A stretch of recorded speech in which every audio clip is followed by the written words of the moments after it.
Let me on it. ask you So this. Let's yeah, talk about some of the challenges that are facing people like you right now in Canada, because yes, of course it's becoming more and more difficult. It seems because of things that our governments are doing to produce these positive outcomes for clients. And one recent thing was, of course, an announcement by Canada's Finance Minister Chrystia Freeland in support of the Liberals' new capital gains tax, which seems to be something that is very dangerous.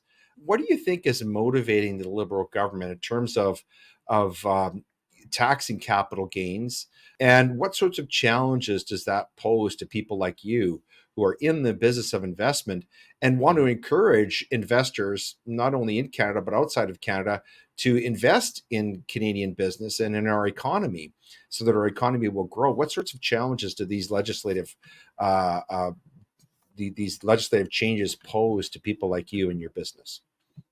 yeah. So starting with what's happening and what's happening is really nothing new. I mean, we've seen this broken record played out before, time and time again, in years and decades past, and in other parts of the world. And there's been, to the best of my knowledge, no known examples where the type of strategy that the current Liberal government is using has been successful. Maybe I'm wrong on that. I don't know if you, Leighton, know the strategy basically where we're losing in the polls because many reasons. People obviously don't like us, so we're gonna break out the age old I don't even want to call it a trick or a line where we're going to do the class warfare. Hmm. We Yeah. know that the majority of the voters at the end of the day, statistically speaking, it's that old 80-20 Pareto principle. If you go back to Pareto's law, Yeah. where The 80-20. 20%, Yeah. Yeah. 80-20, where Hmm. 20% of anything, people in this case, make 80% of the income, and the other 80%, all the other 80% only make 20% of the income. So what they're doing is again, it's old as politics itself. They're just going to the 80% and saying, well, how about we uh, tax the 20? But it really, they're saying one. But I mean, Yeah. it could be easily stated that this could affect even 20, that like the whole 20, especially Yeah. if you're talking about taxes on real estate or selling secondary properties, cottages, rental units, you name it. Like this tax could apply to a lot more people than what the government is admitting to. I Hmm. mean, again, going back to math, the math just doesn't work. It it Hmm. it it, Hmm. it does not work at all. You end up having less capital in the productive element, which are also the employers. These are the people that actually have businesses. They have employees. They provide employment. So they have less money, less capital to pay their employees. So they now need to have less employees or pay them less. It's not good now in terms Hmm. of what this means for Canada, and this is the sad and unfortunate part. So as a portfolio manager, and this is also not just my view, but the view of our firm, Wellington Altus. And we've been quite clear on this. Is at the end of the day, we don't wish to have home country bias, so we don't want to be biased towards our home country, which is Canada. We have a fiduciary duty and a fiduciary responsibility to our clients to do the very best job we can for them, and not to let politics or home country bias or anything stand in the way of that. So, what does that mean for us in practice? It means that we have far less money in Canada right now today than we would have had in previous years. And the reason for that is a lot of what you just described. That the economic policies that are being imposed in Canada are counterproductive. They're bad for Canada. They're bad for Canadians. They're taking the country in the wrong direction. And as an investor who invests on behalf of our clients who we cherish dearly and we want to do the best job that we can for them, that means that we have had to pull out a significant amount of our capital that we have invested and place it outside of Canada and places like the United States and Hmm. and and, and other areas until such a time that certain policies change. Hmm. So Well, so that's one of the challenges facing Canadian investors and people like you who provide them with advice. The other thing that is impacting them is geopolitical instability, mhm, and sort of connecting the dots. Your Serbian background and what's yes, going on over in Europe. I caught an interview that you may have seen. The Serbian president Alexander Vucic. I hope I'm saying his name correctly, pretty good. gave a very impressive interview. I saw a clip where he basically said that he was not going to permit the Serbian people to get involved in this war over there, that he was not willing to sacrifice even a single life of a Serbian citizen to the Ukraine war. But I wonder if this is something that you are watching closely. Um, having someone of being someone of European heritage, but also Definitely. watching this as someone who is in your business, this geopolitical instability that war is causing. What sorts of challenges is that situation posing for you in your work? So it's definitely when we're shaping and modeling portfolios, something called global macro or global macroeconomics, which then dives into geopolitics, has a very important element in portfolio construction. Hmm. You have to understand the game, essentially, if you want to call it that, Hmm. before you attempt to play it. Because if you don't understand it and then you go out and play it, you could lose. And it's very complex, but specifically if focusing on Europe, Serbia, and Ukraine. I actually like Alexander Vucic. I believe he's a competent individual, a competent leader, and I believe that he's doing the very best that he can, given very difficult circumstances. And the circumstances that he's in are something like this: he's basically under a lot of pressure from two opposing sides. So he's doing is the very best that he can to stay as neutral, as Swiss like, if you want to call it, as Hmm. possible, which is very difficult to do because both sides want him to pick a side.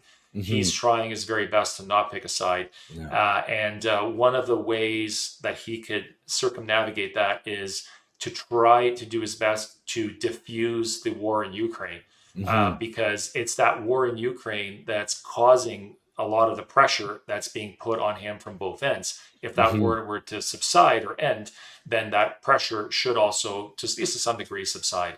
Yeah. So that's why he's being quite frank, open, and honest about the dangers of this war continuing, and why essentially both sides really should try to Yeah. come to the bargaining table and come together with a peace deal. One of the It'd things be that was the so best. impressive about listening to him, Peter, was that he's so dedicated to peace, and he expressed concern that we're on the precipice of war, and so when I watched that clip, I thought, wow, this guy really gets it, and I wish that we had that kind of leadership in Canada at the moment. But I want to ask you something else. Now, this is kind of a person of a personal nature, but you're a Christian, you're a person of faith, and yet Yes. you work in an industry where, let's face it, there's a lot of money, and where Mhm. there's a lot of money, there's a great deal of temptation. So how do you manage that in your work? Because I see you sort of working in an area not unlike law, where Mhm. you're on the razor's edge. There's always a temptation, but how do you manage that in your daily life and your practice? That's got to be difficult for you. Yeah, another great question. And so a similar answer would be true with my wife, who is, like as you mentioned earlier, is a lawyer. Hmm. It has not, and being Christian, and I'm a just to back up a bit. I'm a very devout Orthodox Christian. Hmm. I'm a member of the Saint Simeon Serbian Orthodox Church. Just south of Calgary in De Winton. Hmm. And the My most favorite thing that I do every week is go to church and attend divine liturgy. That's actually the one thing in the week that I look forward to the most. So this has helped me, not hurt me. Mm. In every way imaginable, it has helped me, and it keeps me out of trouble. It keeps me, from doing the wrong thing, keeps me doing the right thing. And what happens is over time is that people notice this. Our clients notice this. Hmm. Um, and they don't have to be Christian either. They could be atheist, but they just Sure. notice that we just operate on a different ethical standard. So I can't tell you how much this has actually been a blessing, Hmm. and not a hindrance. And certainly, when we do come across things that just don't fit the mold, we stay away from it. And what ends up happening as well is over time, you end up attracting the people, not just our employees. So partly, yes, our employees, but you attract people that are like-minded, and that from an ethical standpoint, they're on the same wavelength, and it just creates, Hmm. let's call it symbiosis. Yeah. So, so What a great yeah, message that is for the people who are yeah. listening to this and Mhm. watching it. And what a great pleasure it has been spending some time with you, Peter, and getting to know you better and what you do. We're going to turn now to our reading list. I know you've got some great selections for us. And I'm going to, Yes. as we always do, we're going to give you the last word. I've chosen a couple of books that I read, and I didn't understand these books as well as I do now, having gotten to know you a little bit more the first time I read them. Hmm. But these are two books by Ray Dalio. One of the first book is called Principles, which he wrote. It was Yes. released in 2017. And this book tells the story of Ray Dalio, one of the world's most successful investors and entrepreneurs. Many of the principles that are talked about in his book are ones that you have elucidated for us today and really illuminated and sort of breathed life into. The second book, which is sort of a sequel to the first one, it's called Principles for Dealing with the Changing World Order. Anyway, those are my two selections. I'm interested to hear what yours are, Peter.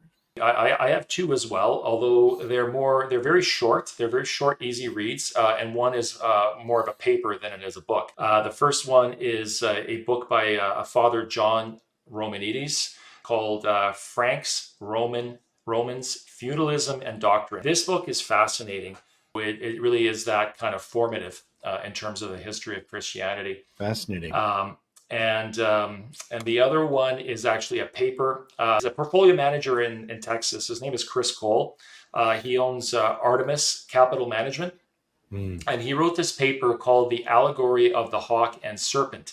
And he coined it "How to Grow and Protect Wealth for 100 Years." But it's a paper that, when I read it, it blew my mind. Wow, we're so grateful. Those are such original selections, and we're happy to add those to our reading list. And what a Mhm. pleasure this has been getting to know you better, Peter. And what an education it's been. Even though it's only been an hour with you, Mhm. I find that just in this time with you, I've grown in my own understanding. So I can't even imagine what it would be like for our viewers and listeners who hopefully are smarter than the host. But what a pleasure it's been to have you as our special guest today, and want to thank you again for taking the time to share with us what you do and why you do it and how you do it, and for being our special guest here on Gray Matter. Oh, you're welcome. And like I said earlier, the pleasure is all mine. This has been a real treat that I will cherish. Thank you.